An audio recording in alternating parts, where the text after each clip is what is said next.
وَلَقَدْ جَاءَكُم مُوسَى بِالْبَيِّنَاتِ ثُمَّ اتَّخَذْتُمُ الْعِجْلَ مِن بَعْدِهِ وَأَنْتُمْ ظَالِمُونَ۔ آیت نمبر 92 ہے سورہ بقرہ، پہلا پارہ۔ اور البتہ تحقیق لائے تمہارے پاس موسیٰ علیہ السلام بیناتن کی جمع ہے۔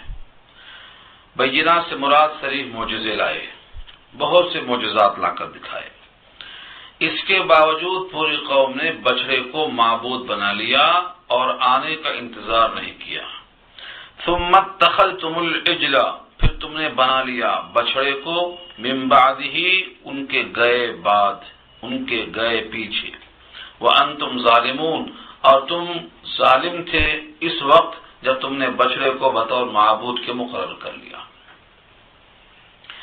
وَإِذْ أَخَذْنَا مِيثَاقَكُمْ وَرَفَعْنَا فَوْقَكُمُ الطُّورَ، اور جب اٹھایا ہم نے تمہارے اوپر طور پہاڑ کو اور تم سے ہم نے پختہ اقرار لے لیا۔ وہ اقرار یہ تھا کہ تم کو جو تورات کے مضامین دیے گئے ہیں ان کو خوب قوت کے ساتھ پکڑو اور اس کو مانو۔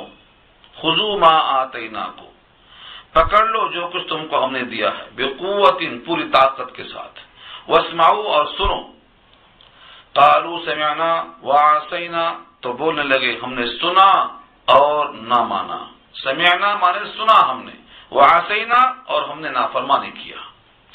یعنی کوہ طور پہاڑ سر پہ معلق تھا تو سمعنا کہا، اور وہ پہاڑ ہٹ گیا تو عصینا کہا، نافرمانی کیا ہم نے۔ وَأُشْرِبُوا فِي قُلُوبِهِمُ الْعِجْلَ بِكُفْرِهِمْ، اور پلائی گئی ہے ان کے دلوں میں محبت بچڑے کی، ان کے کفر کی وجہ سے بچڑے کی محبت دل میں پیوست ہو گئی۔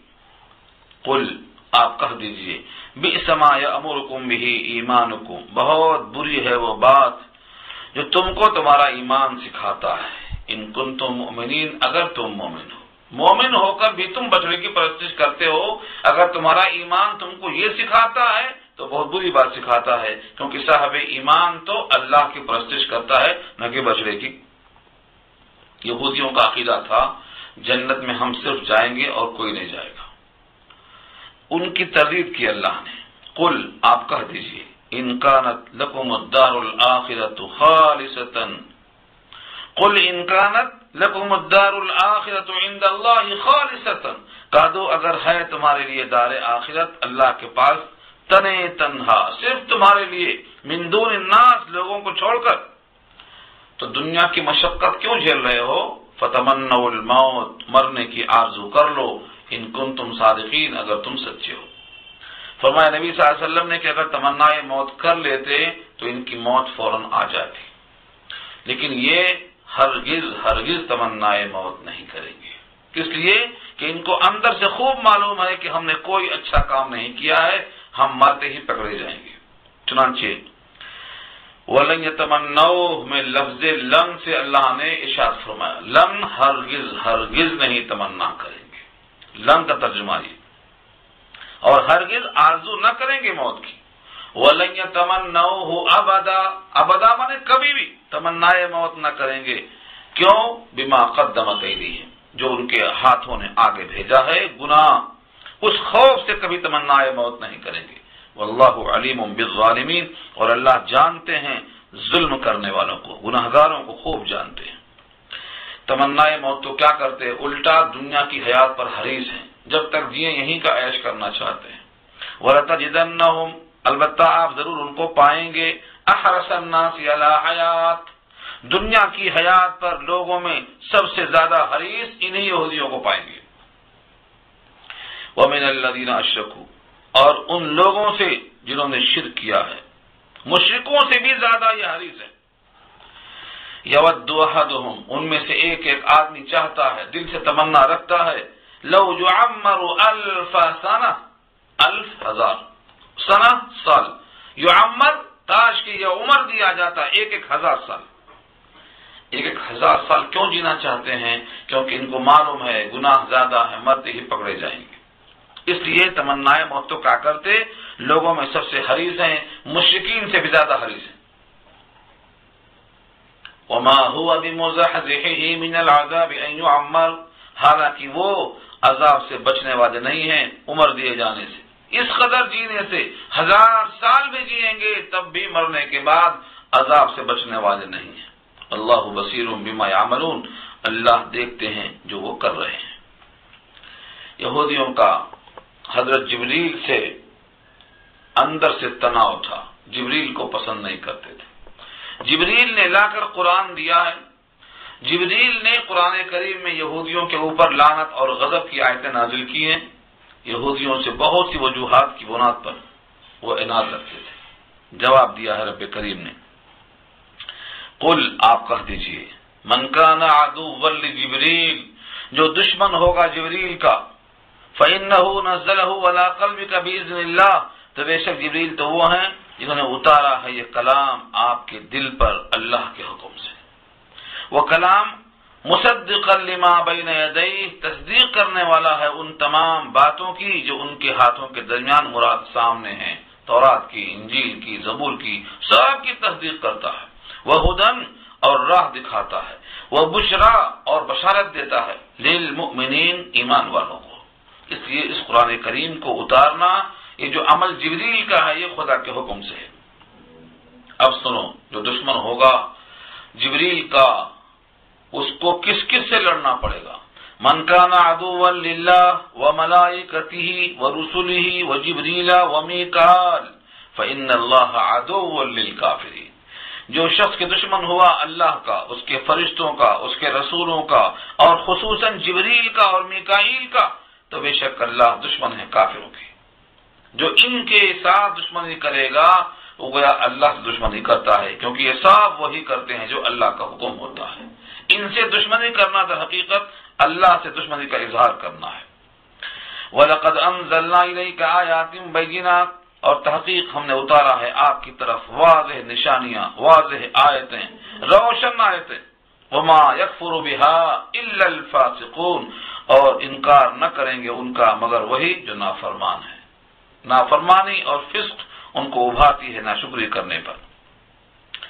أَوَكُلَّمَا عَاهَدُوا عَهْدًا نَبَذَهُ فَرِيقٌ مِّنْهُمْ، کیا جب کبھی انہوں نے عہد کیا ہے، کوئی قرار کیا ہے، نَبَذَهُ تو اس کو پھینک دیں گے، فَرِيقٌ مِّنْهُمْ ان میں سے ایک جماعت نے ان میں سے ان کے قول کو پھینک دیا، بل اکثرهم لا يؤمنون، بلکہ ان میں سے اکثر لوگ ایمان نہیں رکھتے، گویا اکثریت اس کے اندر فاسق ہے۔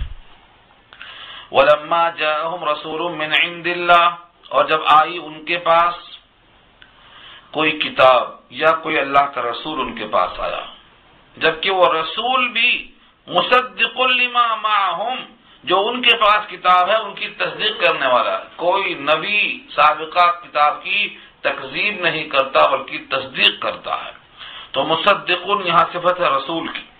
ایسا رسول ان کے پاس آیا جو ان کی کتاب کی تصدیق کرنے والا ہے۔ نبذا پھینک مارا، پھینک دیا، نبذا ينبذ کے معنی پھینک دینا۔ نبذ فریق من الذین اوتوا الکتاب، جنہیں کتاب دی گئی ہے ان کتاب والوں میں سے ایک فریق نے اس کتاب کو پھینک دیا، کتاب اللہ یعنی اللہ کی کتاب، وراء ظہورہم اپنے پشت کے پیچھے، اپنے پیٹھ کے پیچھے پھینک دیا، کأنہم لا یعلمون، گویا کہ وہ جانتے ہی نہیں ہے کہ کتاب اللہ کی ہے، اس کو کیسا ماننا چاہیے۔ واتبعوا ما تتلو الشیاطین علی ملک سلیمان، اس آیت میں 102 نمبر کی آیت میں بہت طویل بحث آ رہی ہے سحر اور جادو کی۔ سحر کہتے ہیں خفیہ اثر کو جو انسان کی نگاہ سے اوجھل ہوتا ہے۔ اس آیت میں اللہ تعالیٰ نے ان کی اس حرکت کو بیان کیا ہے، واتبعوا کی پیچھے ہو لیے، ما تتلو الشیاطین جو تلاوت کیا ہے، جو پڑھتے تھے شیاطین، علی ملک سلیمان، سلیمان کے ملک میں یعنی سلیمان کی بادشاہت کے وقت میں جو شیاطین پڑھتے تھے اس کے پیچھے ہو لیے ہیں۔ وما کفر سلیمان، اور کفر نہیں کیا سلیمان نے، ولیکن الشیاطین کفروا، لیکن شیاطین نے کفر کیا، کیونکہ وہ کفر سکھلاتے تھے۔ کیا کرتے تھے؟ یعلمون الناس السحر، لوگوں کو جادو سکھاتے تھے، لوگوں کو جادو سکھایا کرتے تھے۔ تو گویا جادو کا سیکھنا اور سکھانا یہ ہے کفر کرنا۔ وہاں 2 فرشتوں کا بھیجنا جادو سکھانے کے لیے، اس کا کیا مقصد تھا؟ وما انزل علی الملکین ببابل ہاروت و ماروت، اور جو نازل کیے گئے 2 فرشتوں پر، شہر کا نام ہے بابل، عراق کا ایک شہر ہے یہ، اور جو کچھ نازل کیا گیا 2 فرشتوں پر بابل شہر میں، ان دونوں فرشتوں کا نام کیا تھا؟ ملکین کا، ایک ہاروت اور دوسرا ماروت، جن کا نام ہاروت اور ماروت ہے۔ یہ دونوں فرشتے اللہ کی طرف سے بطور آزمائش کے بھیجے گئے تھے۔ وما يعلمان من احد، اور وہ نہیں سکھاتے تھے کسی کو، حتی یقولا، یہاں تک کہ وہ دونوں کہہ دیتے تھے، انما نحن فتنہ، انما نحن فتنہ، اس کے سوا کچھ نہیں کہ ہم آزمائش کے واسطے آئے ہیں، ہم تو فتنہ ہیں۔ فلا تکفر، تم کفر مت کرو، یعنی جادو سیکھ کر گناہگار مت ہو، اس سے کچھ حاصل نہیں۔ یہ اللہ نے کیوں بھیجا؟ کون بندہ جادو سیکھ کر اس سے گناہ کرتا ہے اور کون جادو سے دور رہتا ہے، یہ آزمائش ہے۔ جیسے اللہ تعالیٰ نے ابلیس کو پیدا کیا ہے، اس کا وجود بھی آزمائش ہے ہمارے لیے، شیاطین کو ہمارے ساتھ لگایا گیا، امتحان ہے یہ۔ ایسے ہی ان فرشتوں کو بھیجا، اور فرشتے کہتے تھے دیکھو ہم سے مت سیکھو، ہم آزمائش کے واسطے آئے، لیکن وہ لوگ مانتے نہیں تھے۔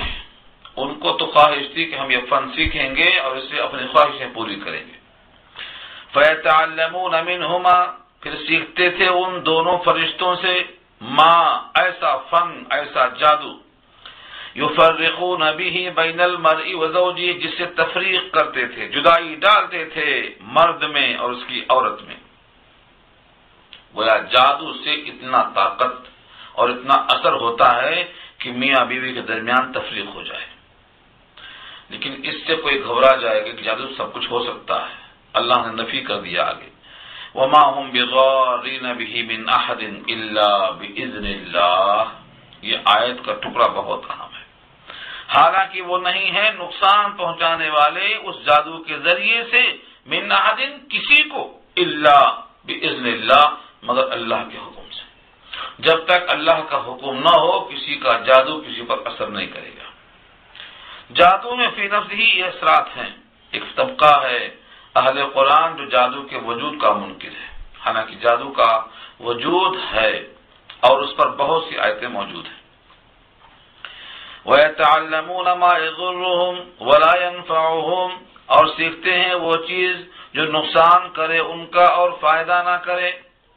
فائدہ جادو سے نہیں ہو سکتا کبھی بھی، ہاں نقصان ہو سکتا ہے۔ میاں بیوی میں تفریق ہو گئی ہے، نقصان ہے، فائدہ کیا ہوا اس سے؟ فائدے کی چیز نہیں ہوتی۔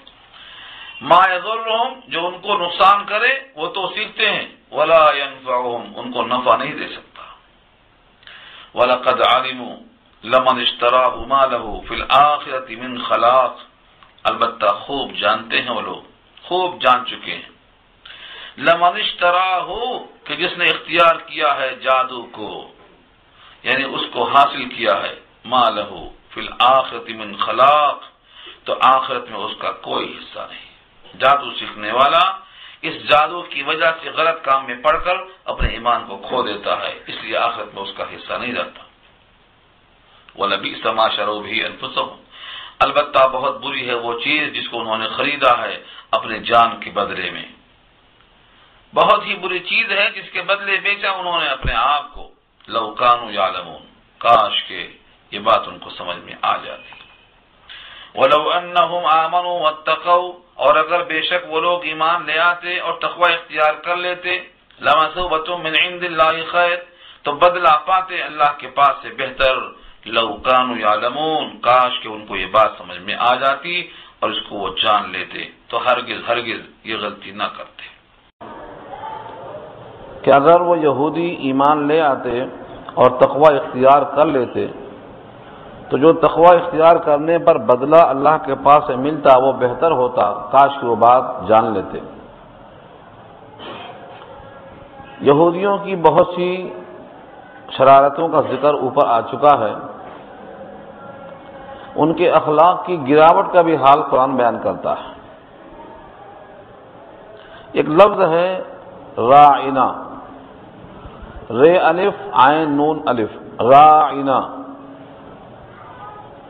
رائنا کا لفظ نبی کریم صلی اللہ علیہ وسلم کو مخاطب کرتے ہوئے یہودی استعمال کرتے تھے، جس کے دو معنی نکلتے ہیں۔ ایک رائنا کے معنی آتے ہیں ہماری رعایت کیجیے، ہمارا خیال رکھیے، ہم پر نظر رکھیے۔ تو رائنا کے معنی ہماری رعایت کرنا، نظر کرم کرنا، یہ ظاہری معنی ہے۔ اور دوسرے معنی ہوتے ہیں رائنا کے ہمارے چرواہے، یہ بھی معنی اس کا ہے، کیونکہ رائی کہتے ہیں چرانے والے کو، جو بکریاں چرائے، اونٹ چرائے، اس کو رائی کہتے ہیں۔ اور اس میں نون زبر نہ لگائے تو ہمارے، تو ملا کر ہوگا ہمارے چرواہے۔ یہ دو معنی عربی زبان کے لحاظ سے ہوتے ہیں، اور ان کی جو زبان الگ تھی، اس زبان میں رائنا کے معنی کوئی گالی کے ہوتے تھے، وہ عربوں کو پتہ بھی نہیں چلتا۔ جیسے اب تیلگو آپ کو نہیں آتی، تیلگو میں کیا کہا آپ کو پتہ نہیں چلتا، تو اس زمانے میں جو ان کی زبان تھی یہودیوں کی، اس زبان میں یا رائنا میں کچھ گالی کا مفہوم بنتا ہے۔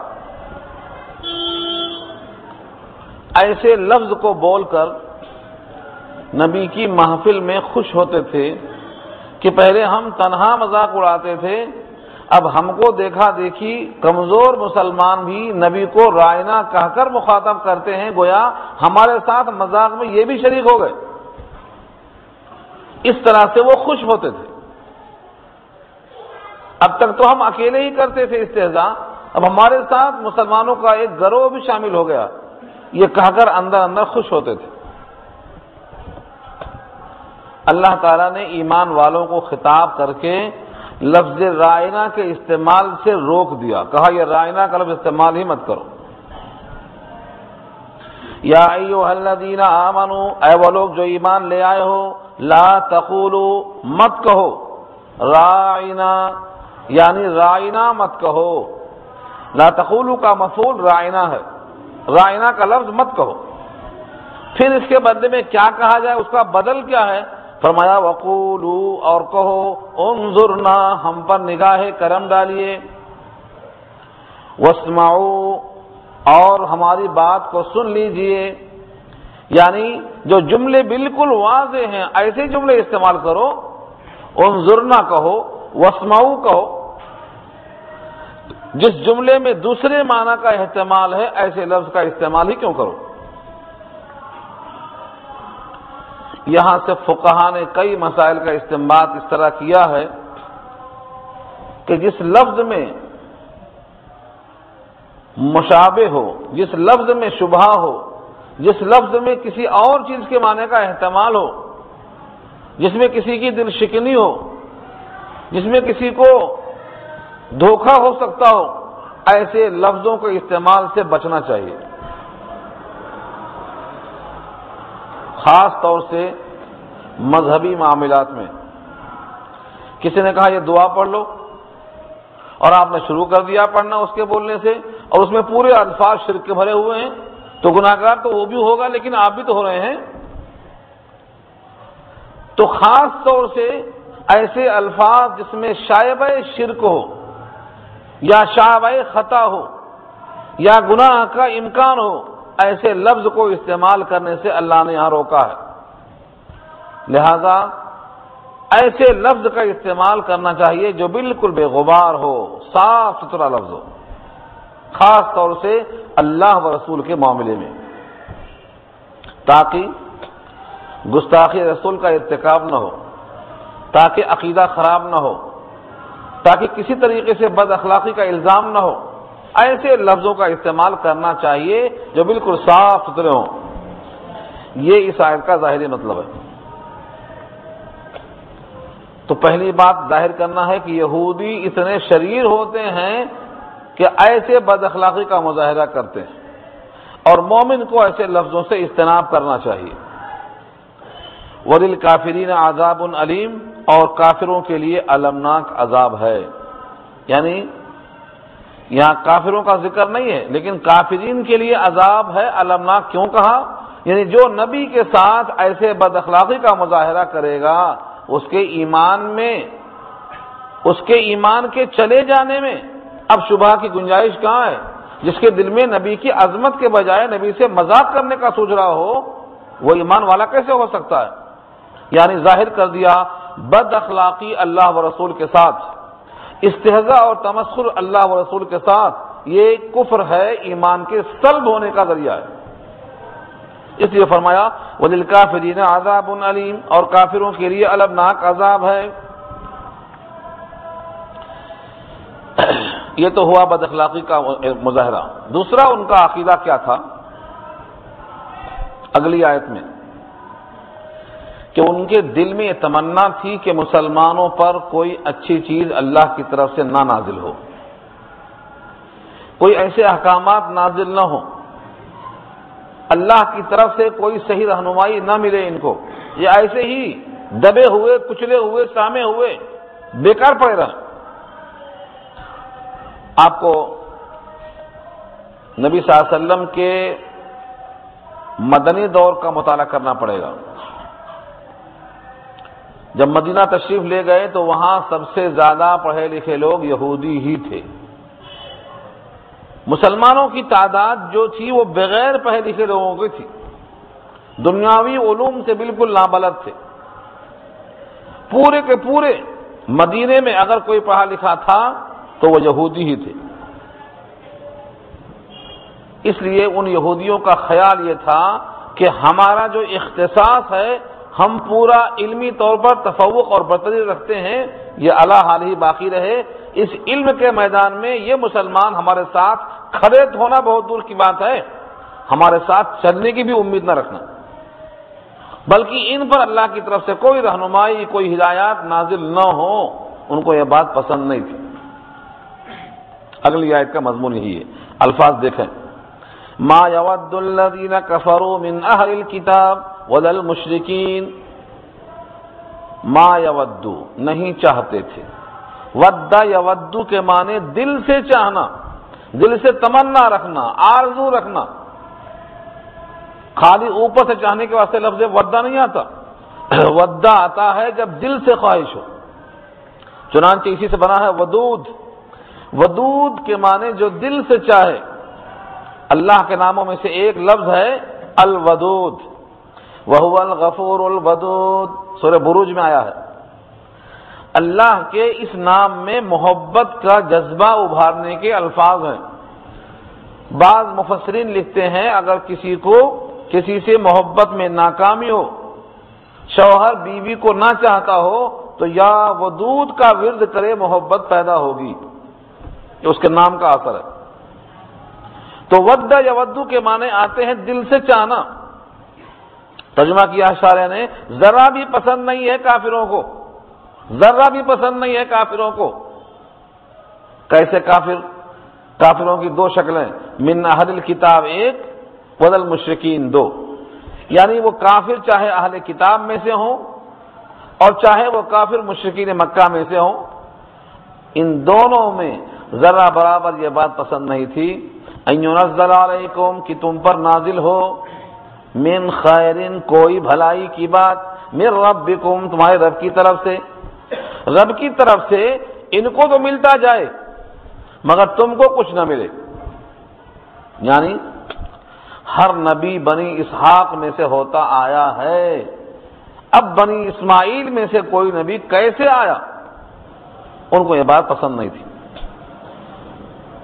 نبی کریم صلی اللہ علیہ وسلم کا سلسلہ نسب کہا جاتا ہے ابراہیم تک، لیکن توسط سے اسماعیل کے آتا ہے۔ بنی اسماعیل میں کوئی اور رسول نہیں آئے، صرف محمد صلی اللہ علیہ وسلم آئے، اور جبکہ ابراہیم کے دوسرے بیٹے اسحاق جن کے نسب میں اتنے نبی آئے کہ آپ شمار بھی نہیں کر سکتے۔ ہر نبی اسماعیل کے بعد جتنے نبی آئے سب بنی اسحاق میں سے آئے۔ اسحاق کے بیٹے یعقوب، یعقوب کے بیٹے یوسف، یوسف کے 12 بھائی، اور حضرت موسیٰ کا خاندان بھی یوسف سے چلا آیا، حضرت زکریا، جتنے بھی اس سلسلے میں آئے، یعنی حضرت اسماعیل کے بعد سے جتنے نبی آئے سب بنی اسحاق میں آئے۔ اسماعیل میں صرف ایک ہی نبی آئے، وہ ہیں سید الرسول۔ ان کو یہ بات پسند تھی کہ وہ ایک رسول بھی ہم ہی میں سے کیوں نہیں آئے، اس لیے وہ رسول برحق کو نہیں مانتے تھے۔ یعنی نبی صلی اللہ علیہ وسلم پر ان کو اس لیے غصہ تھا کہ یہ بنی اسماعیل میں سے کیوں پیدا ہوئے، بنی اسحاق میں سے کیوں نہیں آئے، اس لیے ان کو ذرہ برابر پسند نہیں تھا، نہ مشرکین کو اور نہ یہودیوں کو، کہ وہ تم پر اترتا ہوا خیر کو برداشت کر سکیں۔ اس کا جواب دیتے ہیں اللہ، یعنی اگر اللہ تعالیٰ کسی کو اپنی رحمت کے لیے خاص کر لیتے ہیں تو اس میں آپ کو تکلیف کیا ہو رہی ہے؟ اللہ کو تو خوب معلوم ہے کہ رسالت کا مستحق کون ہے۔ جب اس نے سمجھا مستحق بنی اسحاق کو دیا، اور جب اس نے سمجھا مستحق تو بنی اسماعیل کو دیا۔ اللہ کو خوب معلوم ہے رسالت کا حقدار کون ہے۔ اللہ اعلم حیث یجعل رسالتہ،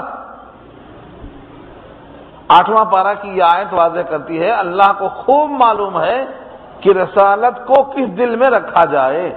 اللہ اعلم حیث یجعل رسالتہ، کہاں رکھے؟ جو شخص اللہ کی عطا پر تکلیف میں ہے وہ گویا اللہ کی تقسیم پر راضی نہیں ہے، اور جو اللہ کی تقسیم پر راضی نہ ہو وہ گویا اللہ پر راضی نہیں ہے، اور جو اللہ پر راضی نہ ہو اس کا ایمان کیا مطلب؟ اس لیے کہتے ہیں حسد نیکیوں کو کھا جاتا ہے۔ حسد کیوں کرتا کسی پر کوئی؟ کہ اللہ نے اس کو اتنا کیوں دیا؟ معلوم ہوا اللہ کی عطا پر اس کو تکلیف ہے، اللہ کی تقسیم پر تکلیف ہے۔ اللہ فرماتے ہیں واللہ یختص برحمتہ من یشاء، اللہ خاص کر لیتے ہیں اپنی رحمت کے ساتھ جس کو چاہتے ہیں، ان کی مرضی۔ اللہ جو کرتے ہیں کوئی نہیں پوچھ سکتا، اللہ سب سے پوچھیں گے، اللہ سے کوئی نہیں پوچھ سکتا۔ اللہ نے خاص کر لیا رحمت کے واسطے جس کو چاہتے ہیں، تو اب اس میں تکلیف کی بات نہیں ہے، بلکہ مومن یہ ہے جو اللہ کے ہر فیصلے پر راضی ہو، راضی برضا ہونا اس کا ایمان ہے۔ اس پر ایک روایت مجھے یاد آئی، بخاری میں نبی کریم صلی اللہ علیہ وسلم نے صحابہ سے فرمایا تمہاری مثال اور سابقہ امتوں کی مثال ایسی ہے، اچھی طرح سن لو، تمہاری مثال اور سابقہ امتوں کی مثال ایسی ہے، ایک شخص نے ایک مزدور رکھا، کہا یہ کام کرو تم کو 1 قیراط ملے گا۔ قیراط کا مطلب سمجھو 1 روپیہ ملے گا۔ قیراط تو کہتے ہیں ایک پیمانے کو، احد کے پہاڑ کے برابر اس کا پیمانہ ہوتا ہے، 1 قیراط برابر ہے احد کے پہاڑ کے برابر۔ جنازے کی روایت میں ہے جنازہ پڑھنے والے کو 1 قیراط ملتا، اور ساتھ جا کر دفن تک رہا تو 2 قیراط ملتا۔ قیراط کتنا ہوتا تو فرمایا 1 قیراط برابر ہے احد کے پہاڑ کے، اتنی نیکی ملتی ہے جنازے میں ساتھ جانے سے۔ تو ایک مالک نے کہا تم یہ کام کر دو تم کو 1 قیراط ملے گا۔ اس نے کہا ٹھیک ہے، کام کرتے کرتے ٹھیک دوپہر میں کہا بھائی میں اب تھک گیا ہوں، میرے بس کی بات نہیں ہے، میں اب کام نہیں کرتا، جو دینا دے دو۔ مالک نے کہا ٹھیک ہے یہ 1 قیراط لے لو۔ دوسرا مزدور لایا گیا، اس نے کہا کہ میں یہ کام کرنے پر تمہیں 1 قیراط دوں گا۔ اس نے ظہر سے لے کر عصر تک کام کیا اور تھک گیا، کہا بس اب میرے بس کی بات نہیں ہے، جو دینا دے دو۔ اس نے بھی 1 قیراط دے دیا، چلا گیا، ابھی کام باقی ہے۔ تیسرا مزدور لایا گیا جس نے عصر سے مغرب تک کام کیا اور کام مکمل کر دیا، مالک نے خوش ہو کر اس کو 2 قیراط دیا۔ پہلے والے دونوں مزدور واپس آئے، کہا یہ کیا بات ہے، صبح سے دوپہر تک زیادہ وقت ہم نے کیا کام اور ہم کو 1 قیراط ملا، اور ظہر سے لے کر عصر تک زیادہ وقت کام کیا، ہم کو بھی 1 قیراط ملا، اور یہ عصر سے مغرب تک کم ٹائم میں تھوڑا سا کام کیا، ان کو 2 قیراط ملا۔ مالک نے پوچھا یہ بتاؤ تمہارا حق ہم نے کچھ کم کیا؟ کہا نہیں ہمارا حق تو کچھ بھی کم نہیں کیا، جتنا وعدہ کیا تھا اتنا ہی دے دیا، بلکہ کام نہ کرنے کے باوجود دے دیا۔ تو کہا پھر اس کو بڑھ کے دیا، اس کی تکلیف ہے؟ مالک کہتا ہے یہ میرا مال ہے، میری مرضی ہے، میں کسی کو فری بانٹتا ہوں، آپ کو کیا تکلیف ہے؟ فرمایا نبی صلی اللہ علیہ وسلم نے پہلا مزدور یہودی ہے، دوسرا مزدور نصارہ ہے، اور تیسرا مزدور مسلمان ہے، کم ٹائم میں ڈبل تنخواہ لکھو۔ کم ٹائم سے مراد نبوت کا زمانہ 23 سال ہے، آپ کے امت کی عمریں 60-70 سال ہیں، بس ان کی عمریں زیادہ ہوتی تھی۔ اس امت میں اکثر و بیشتر کی امت 50 اور 60 کے درمیان میں ہے۔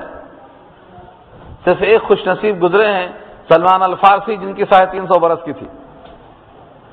250 سال بخاری نے نقل کیا ہے، کس میں کسی کا کلام نہیں ہے، کم سے کم 2.5 سال، اور دوسرا قول 350 سال، وہ ایک ہی ہے خوش نصیب۔ ورنہ عام طور سے کسی کی 100 کسی کی 150 بھی ہو سکتی ہے، لیکن عام طور سے 70 اور 60۔ تو اتنے کم مدت میں ان سے زیادہ سیٹ لے گئے۔ معلوم ہے جنت کی 120 صفوں میں سے 80 صفیں امت محمدیہ کی ہیں، تو 2/3 لے کے چلے گئے، اس لیے ان کو حسد ہے۔ آپ نے روایت سنی ہوگی معراج کے موقع پر حضرت موسیٰ رو رہے تھے، نبی صلی اللہ علیہ وسلم کو دیکھ کر جب ان کو رونا آیا تو پوچھا فرشتے نے رونے کی وجہ کیا ہے؟ کہا اس نوجوان پر دیکھ کر مجھے رشک آتا ہے کہ اتنے کم مدت میں کل 23 سال میں اتنی زیادہ ان کی محنت ہوئی کہ حوض کوثر پر سب سے زیادہ ان کے ہی لوگ رہیں گے، مجھے رشک آیا اس کے اوپر۔ اسی واسطے آقا نے فرمایا ایسی عورتوں سے نکاح کرو جن سے بچے زیادہ ہونے کی امید ہو، خاندانی اعتبار سے دیکھ لیا کرو، کیونکہ میں تمہاری کثرت پر فخر کرنے والا ہوں قیامت میں۔ اباہی بکم الامم، ساری امتوں پر فخر کروں گا۔ تو نبی کریم صلی اللہ علیہ وسلم نے یہ واضح فرمایا کہ کم وقت میں کم کام میں زیادہ مزدوری ملنے والی کون ہے؟ امت محمدیہ ہے۔ اور ہم کیا کرتے ہیں؟ وہ کم ٹائم بھی یہاں وہاں ضائع کر دینا چاہتے ہیں، ہے تھوڑا سا ٹائم۔ اگر جنت کا یقین ہے، جہنم کا یقین ہے، محشر کا یقین ہے، قبر میں حساب کا یقین ہے، تو یہ کم ٹائم تو کم سے کم صحیح استعمال کر لینا۔ جس بچے کو معلوم ہے کہ امتحان یقینی ہے اور ٹائم بہت کم ہے، اگر وہ بھی کھیل رہا ہے تو پاس کیسے ہوگا؟ ایک صاحب نے نقل کیا ہے کہ ایک بچہ رات میں رو رہا تھا، اس کے ابا کو فکر ہوئی بیٹا کیوں رو رہا ہے؟ بچہ ہے، چھوٹا ہے، رو رہا ہے، بستر پہ رو رہا ہے۔ سوتے وقت بچے کہیں روتے ہیں، سو جاتے ہیں، بیٹا کیوں رو رہا ہے؟ کہا بھی ہوم ورک باقی ہے، کل ٹیچر ماریں گے، ہوم ورک نہیں کر سکا میں، ٹیچر کل ماریں گے۔ ٹیچر کے خوف سے بچہ رو رہا ہے۔ کون مارا آپ کو؟ ایک بچہ ہے جسے کل حساب پیش کرنا ہے اور حساب میں کمی ہے تو رو رہا ہے۔ اس کے باپ کو سمجھ میں آیا کہ یہ بچہ کل کے حساب کے واسطے رو رہا ہے اور مجھے بھی حساب دینا ہے اللہ کے سامنے، مجھے رونا نہیں آ رہا، میں تو سو رہا ہوں خالی۔ تو کم سے کم جو ٹائم ملا ہے اس کا تو استعمال صحیح ہو جانا چاہیے۔ تو یہودیوں کو یہ بات قطعی پسند نہیں آتی ہے کہ مسلمانوں کو کم سے کم وقت میں زیادہ مل جائے، اس لیے کوئی قسم سے خیر آتا تو جلتے تھے وہ۔ حالانکہ اللہ کی طرف سے یہ وعدہ ہے، اللہ خاص کر لیتے ہیں اپنی رحمت کے واسطے جس کو چاہتے ہیں، اور اللہ بڑے فضل والے ہیں، اللہ ذو الفضل العظیم بڑے فضل والے ہیں، کم ٹائم میں مزدوری زیادہ۔ اور اگر اس کے بارے میں اور بھی آپ کو چاہیے معلومات اس امت کے بڑائی کے بارے میں، ایک باب ہے مشکات میں، باب ثواب هذه الامہ، اس چیپٹر کو پڑھ ڈالیے آپ، اتنی روایتیں کہ دل خوش ہو جاتا۔ لیکن ایک شرط کیا ہے کہ ہم اس امت کا کامل فرد بن کے دکھائیں۔ کامل فرد، امتی کسے کہتے ہیں یہ باریک انشاءاللہ آگے بحث کروں گا میں کہ امتی کی صحیح تعریف کیا ہے۔ امتی بن گئے تو بیڑا پار ہے۔ کل امتی يدخلون الجنہ، میرے ہر امتی داخل ہوں گے جنت میں، الا من ابا، سوائے اس کے جس نے انکار کر دیا۔ صحابہ نے پوچھا قیل ومن ابا، کون ہے انکار کرنے والا؟ قال، فرمایا من اطاعنی، دخل الجنہ ومن عصانی فقد ابى، جس نے میری اطاعت کی وہ داخل ہوگا جنت میں، اور جس نے میری نافرمانی کی وہی ہے نافرمان، وہ یہ بغاوت کرنے والا۔ تو امتی کی تعریف یہ ہے جو نبی کی اتباع کرے، جو نبی کی اطاعت کرے وہ امتی ہے، اور جو نبی کا نافرمان ہو گیا وہ امتی کی لسٹ سے خارج ہو جائے گا، اس لیے اس کو نافرمانی نہیں کرنا چاہیے۔ ہاں غلطی ہو جانا، گناہ ہو جانا، بھول چوک ہو جانا یہ بشری تقاضا ہے، پھر توبہ کر لیں، لیکن مسلسل نافرمانی، نبی صلی اللہ علیہ وسلم کی امت ہونے کا یہ تقاضا ہے کہ ہمیشہ نافرمانی نہ کریں بلکہ اطاعت کرنے کی کوشش کریں۔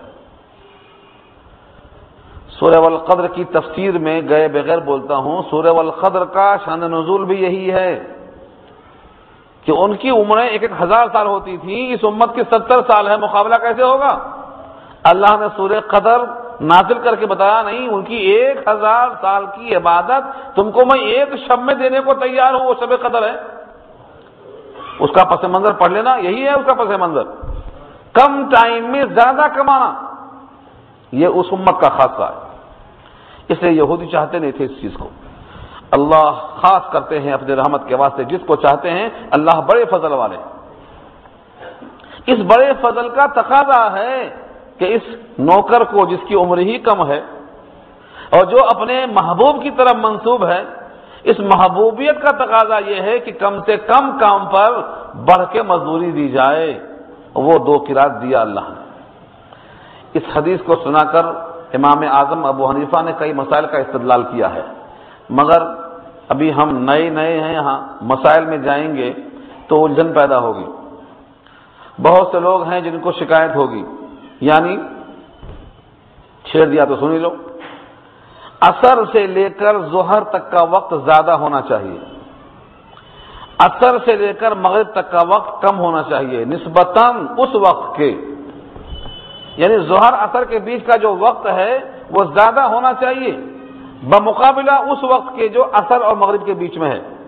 کہا کیسے معلوم ہوا؟ کہا اسی حدیث سے، اسی حدیث سے معلوم ہوا۔ انہوں نے کہا کہ ہم نے ظہر سے عصر تک زیادہ وقت میں زیادہ کام کیا، ہم کو مزدوری کم، اور اس نے عصر سے مغرب تک کم ٹائم میں کم کام کیا ہے، مزدوری بڑھ کے۔ تو کم ٹائم میں کب ہوگا؟ جب اس کا وقت کم ہو۔ حنفیہ کہتے ہیں عصر کی نماز 2 مثل کے بعد پڑھنا ہے، انہیں سے ثابت ہوتا ہے۔ اسی واسطے احناف کے نزدیک عصر کی نماز 2 مثل کے بعد پڑھنے کا حکم دیا گیا ہے۔ اب 2 مثل کیا ہے، 1 مثل کیا ہے، وہ ابھی نہیں، آگے انشاءاللہ آئے گی بات۔ اس کے بعد ایک بہت بڑا اعتراض تھا یہودیوں کا کہ قرآن کریم کی آیتیں منسوخ کیوں ہوتی ہیں، نسخ کیا چیز ہے؟ نسخ، پہلے ایک آرڈر آیا، اس کے بعد دوسرا آرڈر آیا، پہلے کو کینسل کر دیا، پہلے ایک جیو نکلا پھر دوسرا جیو آیا، پہلے کو کینسل کر دیا۔ یہ جو کینسلیشن ہے نا، اسی کا نام نسخ ہے۔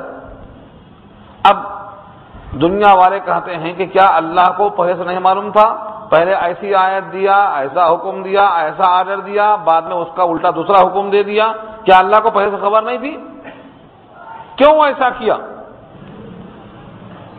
تفسیر میں مفسرین نے پہلے کہا 200 آیتیں منسوخ ہیں، بہت گھٹتے گھٹاتے آخر میں شاہ ولی اللہ دہلوی تک بات پہنچی، انہوں نے کہا نہیں 5 آیتیں منسوخ ہیں۔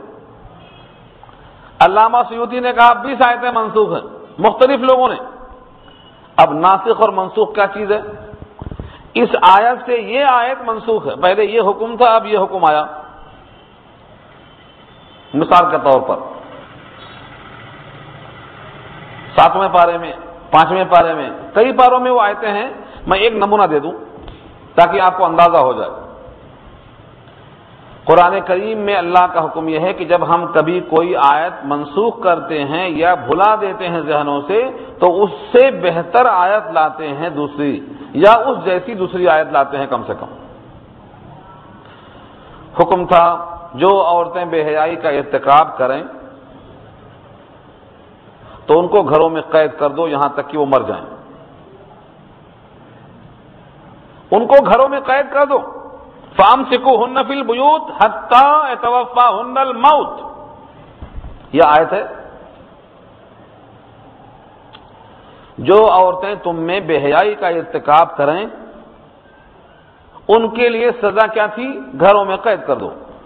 واللاتی یاتین الفاحشۃ من نسائکم فاستشہدوا علیہن اربعۃ منکم فإن شہدوا فامسکوہن فی البیوت حتی یتوفاہن الموت او یجعل اللہ لہن سبیلا۔ پہلے گواہوں کو طلب کرو، ثبوت ہو جائے تو گھروں میں قید کر دو۔ کب تک؟ جب تک کہ مر نہ جائے وہیں، یا پھر اللہ کوئی راستہ اور عطا فرما دیں۔ یہ آیت پر عمل ہوا کہ نہیں ہوا، مگر یہ آیت موجود ہے، حافظ یہاں بہت ہیں، جب چاہے کھول کے چیک کر لو۔ یہ قرآن کریم کی آیت ہے۔ اس کے بعد دوسرا حکم آیا کہ اگر عورتیں بے حیائی کا ارتکاب کریں اور گواہ مل جائیں اور شادی شدہ ہوں تو ان کو سنگسار کر دینا ہے، اور شادی شدہ نہ ہوں تو 100 کوڑے مارنا ہے۔ اب گھر میں قید کرنا موت تک یہ کینسل ہو گیا، تو جس کو کینسل کر دیا گیا اس کو منسوخ، اور جس آیت کے ذریعے کینسلیشن آیا ہے اس کو ناسخ۔ یہ قرآن کریم میں بہت ہے۔ اب کوئی تفسیر کرنے بیٹھ گیا، اسے پتہ نہیں ہے ناسخ کون سی ہے منسوخ کون سی ہے، تو کیا کرے گا؟ حضرت علی کے بارے میں اسی آیت پر لکھا ہوا ہے، ایک صاحب بیان کر رہے تھے مسجد میں، بیان حضرت علی کرم اللہ وجہ تشریف لائے، پوچھا تم کو ناسخ اور منسوخ کا علم معلوم ہے؟ اس نے کہا نہیں، کہا باہر نکلو، آئندہ دوبارہ بولنا نہیں۔ یعنی قرآن کریم کے بارے میں اس وقت تک گفتگو کرنا درست نہیں جب تک تمہیں ناسخ و منسوخ کا علم نہ ہو، کیونکہ تم جس چیز پر زور دے کے کہہ رہے ہیں کہ ایسا ہے، پتہ نہیں تمہیں کہ وہ منسوخ ہے کہ باقی ہے۔ تو ناسخ اور منسوخ کا علم ہونا چاہیے۔ ایک اور مثال دے دوں آپ کو۔ پہلے حکم تھا رمضان کا روزہ آیا، روزہ رکھنے کی طاقت ہے لیکن آپ روزہ رکھنا نہیں چاہتے ہیں تو آپ فدیہ دے دیجئے، فدیہ دے دیجئے، 2.25 سیر گیہوں، یعنی 1 کلو 666 گرام، یہ ایک روزے کا بدلہ۔ طاقت ہے، جوانی ہے تب بھی، یہ پہلا حکم آیا۔ یہ سورہ بقرہ ہی میں آئے گا، جب وہ آیت آئے گی جب بتاؤں گا دیکھو آ گئی وہ آیت۔ ابھی تو ہم نے شروع کیا رہے گا نا، ابھی تو ایک پارہ بھی نہیں ہوا۔ وَعَلَى الَّذِينَ يُطِيقُونَهُ فِدْيَةٌ طَعَامُ مِسْكِينٍ فَمَن تَطَوَّعَ خَيْرًا فَهُوَ خَيْرٌ لَّهُ وَأَن تَصُومُوا خَيْرٌ لَّكُمْ إِن كُنتُمْ تَعْلَمُونَ۔ یعنی روزہ رکھنے کی طاقت ہے پھر بھی دے دو فدیہ۔ کتنا؟ 1 مسکین کا کھانا، جس کی مقدار بتایا فقہا نے یہی۔ اور اگر چاہتے ہو کہ روزہ رکھ لو بجائے فدیہ کے تو تمہارا روزہ رکھنا بہتر ہے فدیہ دینے کے مقابلے میں۔ یہ بات، یہ حکم تھا۔ دوبارہ حکم آیا فمن شہید منکم الشہر فلیصم، جس کو رمضان کا مہینہ مل جائے اسے روزہ رکھنا چاہیے۔ پہلا جیو کینسل ہو گیا۔ اب طاقت ہے اور فدیہ دینا چاہتے ہیں، نہیں، فدیہ نہیں چلتا۔ اب فدیہ ان کے حق میں باقی رہ گیا جو شیخ فانی ہیں، اتنے بوڑھے ہیں کہ اب ان کو دوبارہ جوانی کی طاقت نہیں، ریوائنڈ تو ہو نہیں سکتے کہ پہلے 90 سال کے تھے اب 25 سال کے ہو جائیں، اب تو آگے جانا ہے نا۔ اتنا بوڑھا کہ اب اس کو طاقت کی امید نہ ہو، اس کو شیخ فانی کہتے ہیں۔ یہ فدیہ اس کے حق میں آج بھی باقی ہے، لیکن بقیہ لوگوں کے واسطے فدیہ دے کر روزہ کھولنا جائز نہیں ہے، روزہ رکھنا ہی ان کے ذمہ فرض ہے۔ ایسی کم سے کم آپ چاہیں تو 20 آیتیں ملتی ہیں۔ الفوز الکبیر میں شاہ ولی اللہ دہلوی رحمۃ اللہ علیہ نے 20 آیتیں کوٹ کی ہیں، تو اس آیت میں اسی کا ذکر آ رہا ہے۔ اللہ فرماتے ہیں ما ننسخ من آیت، نہیں منسوخ کرتے ہم کوئی آیت، او ننسیہا نأتی بخیر منہا، یا ہم ان کو ذہنوں سے فراموش نہیں کرتے مگر لاتے ہیں بہتر اس سے، او مثلیہا، یا اسی کی طرح۔ تو گویا اللہ منسوخ بھی کرتے ہیں، اللہ ناسخ بھی کرتے ہیں، اللہ اسے بہتر لاتے ہیں، کبھی وہ جیسی آیت لاتے ہیں۔ اب رہا یہ اشکال، کیا اللہ کو پتہ نہیں کہ پہلے سے حکم ایسا کر دیتے؟ یہ چینجنگ کیوں ہو رہی ہے؟ چینجنگ تو ہوتی ہے نامعلوم ہونے کی وجہ سے، اور اللہ کا علم ہر چیز کو محیط ہے۔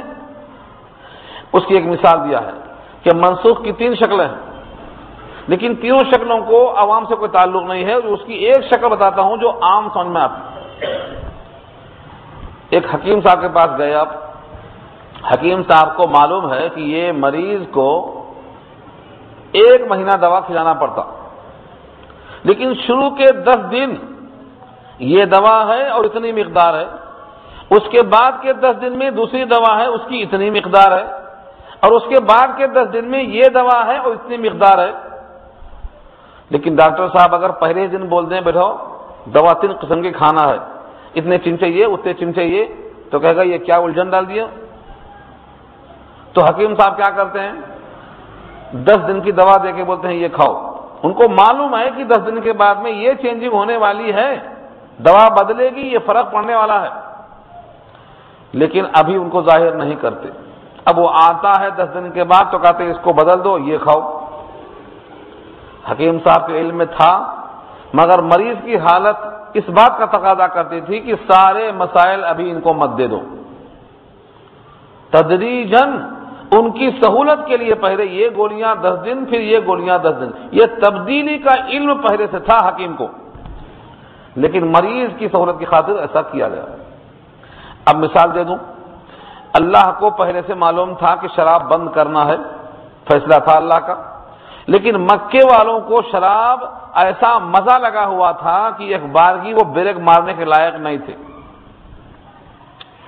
پہلے ان سے کہا گیا شراب پی کر نماز پڑھنا اچھا نہیں ہے، کم سے کم نماز کے ٹائم پہ چھوڑ دیا کرو پینا، پہلے یہ حکم آیا۔ تھوڑا تھوڑا بریک پڑنا شروع ہو گیا کہ بھائی کب پینا کب نہیں پینا، کب پینا اور کب نہیں پینا، یہاں تک کہ غزوہ احد تک شراب پیتے رہے لوگ۔ اور بخاری کی روایت ہے بعض شہید جو شہدائے بدر ہیں، شہدائے احد ہیں، ان کے پیٹ میں بوقت شہادت شراب تھی، کیونکہ اس وقت تک منع نہیں کی گئی تھی۔ اس کے بعد دوسری آیت آئی کہ یہ جوا اور یہ 500 کے تیر اور یہ شراب یہ سب شیطانی کام ہیں، کیا تم اس سے باز نہیں آؤ گے؟ فرماتے سب اس کے بعد رک گئے۔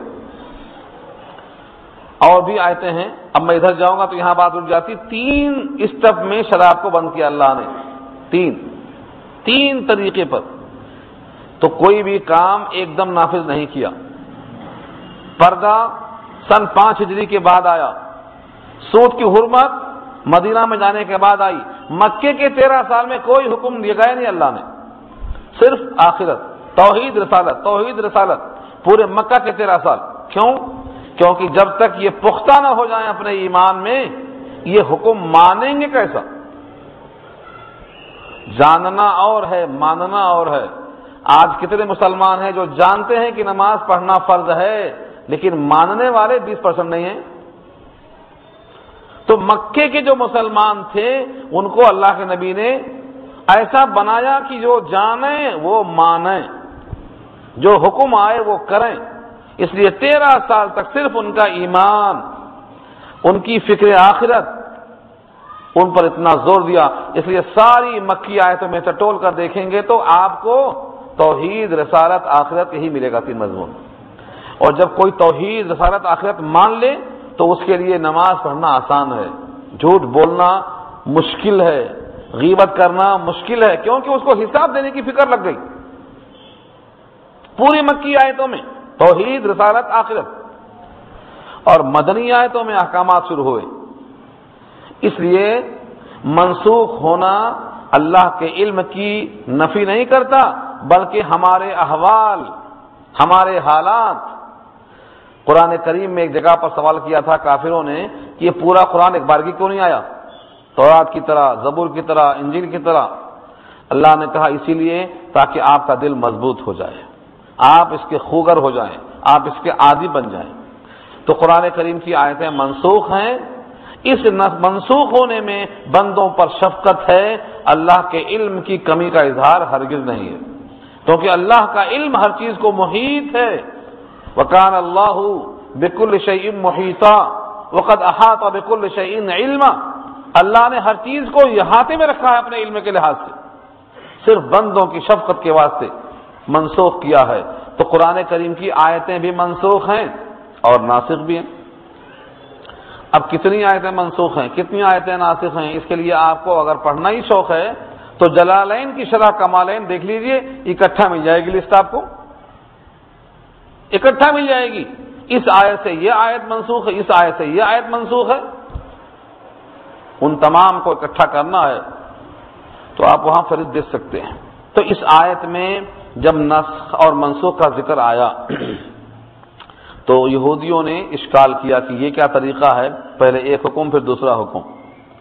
اللہ نے ان کی تردید کیا، ما ننسخ من آیت، نہیں منسوخ کرتے ہم کوئی آیت، موقوف کرتے کوئی آیت، او ننسیہا، یا اس کو بھلا دیتے ذہنوں سے، ناتی تو لے آتے ہم، بخیر منہا، اس سے بہتر، او مثلہا، یا اسی کے مثل. الم تعلم، کیا تم کو یہ بات نہیں معلوم، ان اللہ علی کل شیء قدیر، اللہ ہر شے پہ قادر ہیں. اس کی قدرت میں سے یہ بھی ہے کہ اپنا کلام بدل دیا. پہلے یہ حکم تھا، اب یہ حکم ہے. پہلے حکم تھا کہ تم سب جاؤ فلاں کام پر، اب حکم آیا کہ کچھ لوگ مت جاؤ. اللہ کا حکم، اللہ کا کلام، اللہ کو تبدیلی کا پورا حق ہے. تو بہرحال ناسخ اور منسوخ جس طرح قرآن میں ہیں، ایسے ہی ناسخ و منسوخ حدیثوں میں بھی ہیں. پہلے نماز میں بات کرنا جائز تھا، سلام کا جواب دینا جائز تھا، چھینک کا جواب دینا جائز تھا، یرحمک اللہ چھینک کا جواب بولنا جائز تھا، دروازہ کھولنا جائز تھا، چلنا جائز تھا. سب روایتیں بخاری میں ہیں. بات کرنا جائز تھا، لیکن اب منع ہے. منع کرنے والی بھی حدیثیں موجود ہیں، اور جن حدیثوں میں چلنے کا، بولنے کا ذکر ہے وہ حدیثیں بھی بخاری میں موجود ہیں. ایک واقعہ سنا دوں اس میں سے تاکہ آپ کو یاد رہے، کم سے کم ایک واقعہ مثال میں. ایک صحابی ہیں، ان کا نام ہے ذوالیدین. ان کے ہاتھ ذرا لمبے تھے تو ہاتھوں والے بولتے تھے ان کو. ہمارے پاس کسی کو لمبو بولتے. لمبو کیوں؟ ذرا زیادہ لمبا ہے اوروں سے تو لمبو ہو گیا. یہ اگر وہ برا کر سمجھتا ہے تو نہیں پکارنا چاہیے ایسا، لیکن اس کو بھی مزہ لگ گیا لمبو سننے کا تو بول سکتے، حرج نہیں ہے. جیسے محدثین میں ایک صاحب کا نام ہے اعمى، اندھے. اب ان کا نام ہی ہے اعمى. ایک کا نام ہے اعرج، لنگڑے. لنگڑا ہونا تو عیب ہے، لیکن ان کا نام پڑ گیا، اس نام سے مشہور ہو گئے وہ. اس روایت کے راوی کون ہے؟ تو اعرج ہے، بولنا پڑے گا. تو اگر کوئی آدمی برا نہیں محسوس کرتا ہے اپنے اس نام سے تو بولنا درست ہے، لیکن اس کو تکلیف ہو رہی ہے تو ایسا بولنا درست نہیں ہے. تو وہ ذوالیدین تھے، لمبے ہاتھوں والے، نبی صلی اللہ علیہ وسلم کے پیچھے نماز میں موجود تھے. سلام پھیرنے کے بعد انہوں نے کہا کہ اے اللہ کے نبی، کیا نمازوں میں کمی کر دی گئی ہے یا آپ بھول گئے؟ قصرت الصلاۃ ام نسیت یا رسول اللہ؟ اتفاق سے آج ہی پڑھایا بخاری میں یہ سبق، مطالعے میں نہیں، آج بخاری پڑھاتے پڑھاتے حدیث سے آئی. کتاب العلم میں روایت موجود ہے بخاری میں. کیا نمازوں میں کمی ہو گئی یا آپ بھول گئے؟ صحابی میں بھی روایت آئی ہے یہ. آقا نے فرمایا نہ میں بھولا ہوں نہ نمازوں میں کمی آئی ہے. پھر تھوڑی دیر کے بعد آپ نے لوگوں سے مخاطب ہو کر پوچھا اصدقہ، کیا اس نے سچ کہا؟ کیا جو اس نے بات کہی ہے یہ درست ہے؟ تب لوگوں نے کہا کہ ہاں، نماز میں بجائے 4 رکعت کی 2 رکعت پڑھا آپ نے. آج ظہر کی نماز تھی یا عصر کی نماز تھی؟ 2 رکعت پڑھا، سلام پھیر دیا آپ نے. اس کے بعد نبی صلی اللہ علیہ وسلم کھڑے ہوئے اور بقیہ 2 رکعت کو اسی میں ملا کر پڑھ دیا. صحابی میں بھی یہ روایت ہے، بخاری میں بھی یہ روایت ہے. اب سوال یہ ہے کہ آپ نے بات کیا، سوال کا جواب دیا، صحابہ سے مخاطب ہوئے، سلام پھیر دیا، قبلے سے منہ پلٹا کر بیٹھ گئے، اس کے بعد پھر اسی پر 2 رکعت آگے پڑھ دیا، اب جائز ہے کیا؟ میں آپ سے پوچھتا ہوں، آپ کا کام ہے کہ کچھ؟ اب جائز نہیں ہے، حالانکہ وہ حضور کا عمل ہے، حدیث موجود ہے، سنت ہونا چاہیے، لیکن حضور نے ہی اسے کینسل کیا ہے۔ اگر قبلے سے منہ پلٹ گیا تو نماز ٹوٹ گئی، نماز میں بات کر لیا چاہے بھول کے ہو، نماز ٹوٹ گئی، سلام پھیر دیا تو نماز مکمل ہو گئی، اب پھر سے پڑھنا پڑے گا۔ پہلا عمل بھی حضور کا ہے اور بعد کے اقوال بھی حضور کے ہیں، حضور کی بات سے حضور کی بات منسوخ ہو گئی۔ اب یہاں ایک بات اور سن لو، کلام اللہ سے کلام اللہ منسوخ ہوتا ہے اور حدیث سے حدیث منسوخ ہوتی ہے، حدیث سے حدیث منسوخ ہوتی ہے، لیکن حدیث سے آیت منسوخ نہیں ہوتی۔ ہاں، آیت سے حدیث منسوخ ہوتی ہے۔ چنانچہ مشکات میں کتاب العلم میں روایت ہے، کلام اللہ ینسخ کلامی، کلام اللہ میرے کلام کو منسوخ کر دیتا ہے، وہ کلامی لا ینسخ کلام اللہ، اور میرا کلام کلام اللہ کو منسوخ نہیں کر سکتا۔ فرق سمجھ میں آیا آپ کو؟ کلام اللہ قطعی ہے، اس سے حدیث منسوخ ہو سکتی ہے، لیکن حدیث سے کلام اللہ منسوخ نہیں ہوتا۔ کلام اللہ کو منسوخ کرنے کے لیے کلام اللہ کی دوسری آیت ہی ہونا چاہیے۔ اب جب دونوں چیزیں معلوم ہو گئیں، اب جتنے لوگ رفع یدین کی روایتیں لاتے ہیں کہ رفع یدین نمازوں میں ہے، ہم کہتے ہیں رفع یدین ہے لیکن منسوخ ہے۔ ہاں، بات یہاں آنا ہے کیونکہ اشکال تو دور ہونا چاہیے، یہ اس کا تعلق منسوخی سے ہے۔ 100 صحابی کہتے ہیں کہ رفع یدین ثابت ہے، ہم نے کہا سر آنکھوں پہ، لیکن 2 صحابی کہتے ہیں کہ یہ کینسل ہے، تھا پہلے اب نہیں ہے، تو آپ کیا کریں گے؟ 100 صحابی کی روایت بھی صحیح ہے، جیسے بخاری کی میں نے ابھی روایت سنایا، بخاری میں یہ صحیح ہے، لیکن اب یہ منسوخ ہے، عمل نہیں ہو سکتا۔ ایسے ہی حضرت عبداللہ بن مسعود فرماتے ہیں کہ رفع یدین پہلے تھا مگر اب ختم کر دیا اللہ کے نبی نے، اور فرمایا کہ سوائے تکبیر تحریمہ میں اول وقت ہاتھ اٹھانے کے بقیہ نماز میں آپ نے ہاتھ نہیں اٹھایا۔ یہ کون صحابی ہیں؟ حضرت عبداللہ بن مسعود رضی اللہ تعالیٰ عنہ۔ ہم نے کب کہا کہ رفع یدین کی حدیث نہیں ہے؟ ہمیں یہ دکھاؤ کہ کینسل نہیں ہے، اور نبی کریم صلی اللہ علیہ وسلم نے اپنی آخری نماز میں بھی رفع یدین کیا ہے، یہ دکھاؤ ہمیں۔ ہم رفع یدین کے وجود کا انکار نہیں کرتے، ہم رفع یدین کو نبی کے آخری دن تک جانے کو منسوخ سمجھتے ہیں۔ ہمیں کوئی روایت نہیں ملتی کہ نبی کی آخری نماز میں رفع یدین تھا، ہے تو دکھاؤ سر آنکھوں پہ۔ تو یہ میں نے کیوں بات اٹھایا؟ تاکہ آپ کو مثال بھی یاد ہو جائے کہ ناسخ اور منسوخ کا علم ضروری ہے، قرآن میں بھی اور حدیث میں بھی۔ جو اردو کی حدیث لے کے پھرتے ہیں، عربی سے بالکل واقف نہیں ہے، انہیں کیا پتا کہ کون سی حدیث ناسخ ہے اور کون سی منسوخ ہے؟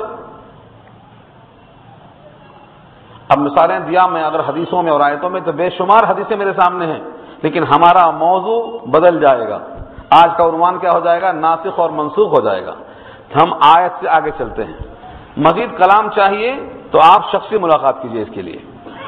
ما ننسخ من آیت، ہم نہیں منسوخ کرتے کوئی آیت، او ننسیہا، یا اس کو بھلا دیتے، ناتی بخیر منہا، ہم لاتے ہیں اس سے بہتر، او مثلہا، یا اس جیسی۔ الم تعلم، کیا تم کو نہیں معلوم؟ ان اللہ علی کل شیء قدیر، اللہ ہر شے پہ قادر ہیں، اللہ ہر شے پہ قادر ہے، کوئی شے ان کی قدرت سے خارج نہیں ہے۔ الم تعلم ان اللہ لہ ملک السماوات والارض، اس قدرت کی دلیل ہے یہ۔ کیا تم کو نہیں معلوم کہ بے شک اللہ ہی کے لیے ہے زمین و آسمان کی ملکیت یعنی سلطنت اور بادشاہت۔ زمین و آسمان جتنی چیزیں ہیں سب اللہ کی ملکیت ہے۔ اتنی چیزوں کا مالک ہونا بغیر قدرت کے ممکن ہے؟ یہ دلیل ہے۔ جو زمین و آسمان کا مالک ہے وہ اس ملکیت کو برقرار کیسے رکھ سکتا ہے بغیر قدرت کے؟ چھن جاتی ہاتھوں سے، جس طرح بہتوں کی حکومت چھن گئی، کمزور پڑ گئے، حکومت چھن گئی۔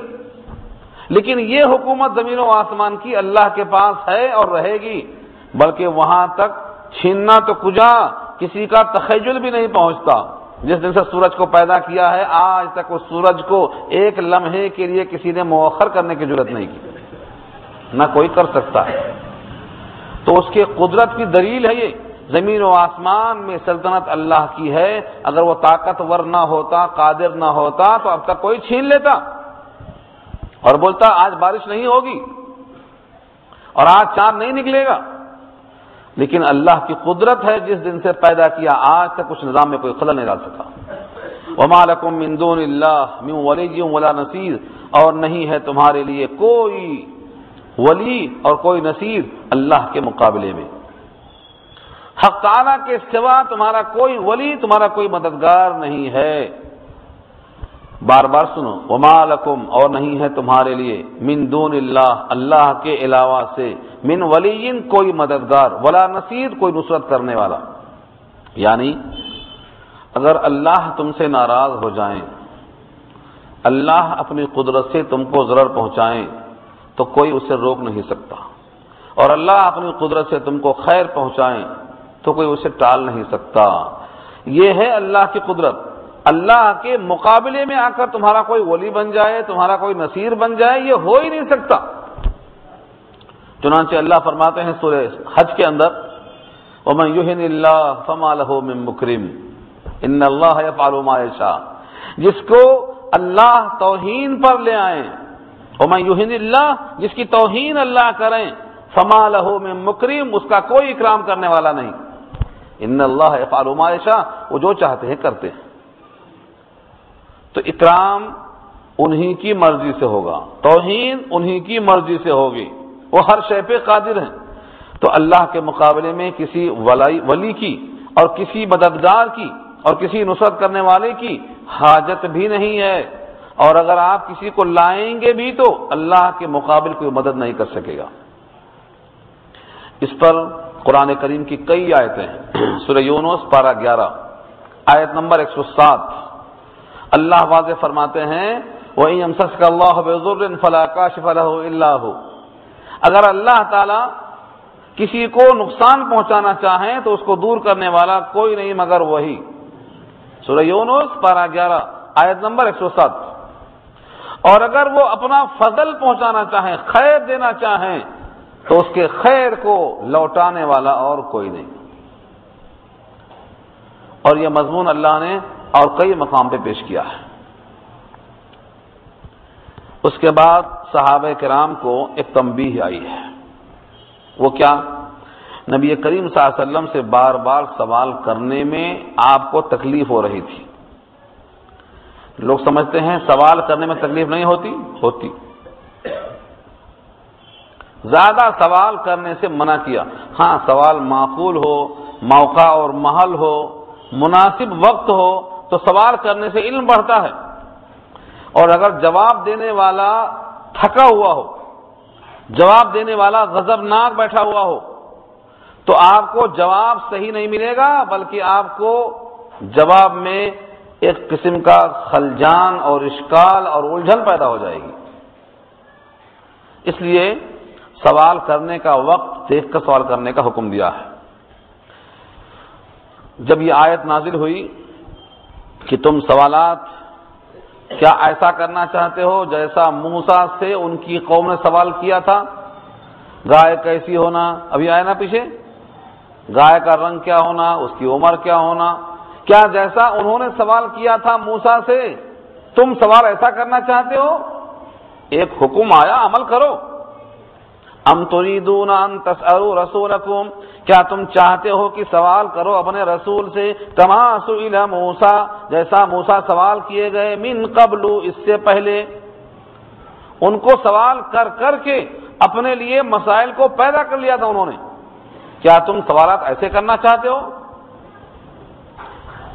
7واں پارہ سورہ مائدہ کے آخر میں اللہ فرماتے ہیں، لا تسألوا عن اشیاء ان تبد لکم تسؤکم، ایسی سوالات میں باتیں مت پوچھو کہ اگر تم پر ظاہر کر دی جائیں تو تم کو تکلیف ہو جائے۔ خصوصاً اس زمانے میں جب قرآن نازل ہو رہا تھا، اس لیے کہ تم سوالات کر کے اپنی دل تنگی کا سامان فراہم مت کرو۔ تو سوالات زیادہ نہیں کرنا چاہیے۔ لوگ سمجھتے ہیں یہ قربت کی دلیل ہے، یہ تو تھکانے کی دلیل ہے۔ حضرت عبداللہ ابن عباس کے بارے میں آتا ہے، وہ کسی عالم کے پاس جاتے۔ حضرت عبداللہ ابن عباس خود عالم، عباس کے بیٹے، مفسر قرآن، لیکن جب وہ کسی کے پاس جاتے، کسی صحابی کے پاس جاتے تو کھٹکا نہیں مارتے کہ میرے کھٹکا مارنے سے ان کو اذیت ہوگی، پتہ نہیں کس موقف میں ہے، بیٹھ جاتے۔ جب وہ خود کسی کام سے باہر نکلتے تب بھی متوجہ نہ ہوتے۔ جب وہ خود پوچھتے کہ آپ کا مجھ سے کچھ کام تو نہیں ہے، آپ یہاں کیوں بیٹھے ہیں، تو اپنا مدعا پیش کرتے۔ اور لوگ بولتے کہ آپ ایسا کیوں کرتے، اگر آپ نے ہمیں بلا لیا ہوتا، کھٹکا مار کے اطلاع کر دیا ہوتا تو آپ کو اذیت نہ ہوتی۔ وہ فرماتے تھے عالم اپنی قوم میں ایسا ہوتا ہے جیسے نبی اپنی امت میں ہوتا۔ العالم فی قومہ کالنبی فی امتہ۔ روح المعانی مشہور کتاب ہے تفسیر کی، 16 جلدوں میں ہے، علامہ آلوسی کی لکھی ہوئی ہے۔ سورہ حجرات کی تفسیر میں ابن عباس کا یہ قول وہاں نقل کیا ہے کہ عالم اپنی قوم میں ایسا ہوتا ہے جیسے نبی اپنی امت میں ہوتا ہے۔ اس لیے میں کھٹکا مار کر زحمت دینا نہیں چاہتا ہوں، یہ ان کا عمل تھا۔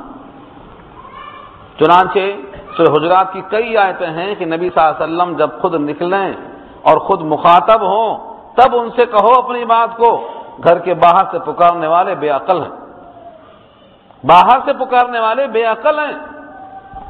من موائل حجرات اکثرہم لا یعقلون کہا قرآن نے۔ تو باہر سے پکارنا، بے وقت پکارنا، بے موقع سوال کرنا، اس سے اذیت ہوتی ہے۔